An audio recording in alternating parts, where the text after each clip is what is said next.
இலங்கையினுடைய அரசியல் சார்ந்த தகவல்களை மேலும் தொடர்ச்சியாக நாம் பார்த்தோமானால், வட்டகாமினி அபேனுக்கு பிறகு சிறந்த ஒரு மன்னனாக மகாசேனனை கருதலாம். இவனது காலத்தில் நீர்ப்பாசன நாகரிகமானது அதீத வளர்ச்சியுற்ற காலமாக கருதப்படுகிறது.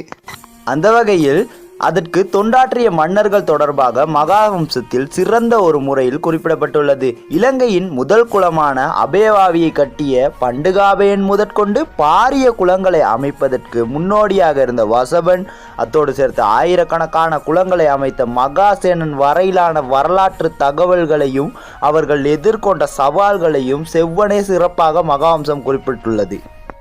இவ்வாறு ஆயிரக்கணக்கான குளங்களை அமைத்த மகாசேனன் மத ரீதியாக மகாவம்சத்தில் வெறுக்கப்பட்டாலும் அரசியல் ரீதியாகவும் பொருளாதார ரீதியாகவும் உயர்ந்தே பேசப்படுகிறார். அதற்கு உதாரணமாக இவரை அத்திர ஜஜ்ஜர பண்டார எனப்படும் மின்னேறியா தெய்வம் என மக்களால் இவர் போற்றப்பட்டிருக்கிறார்.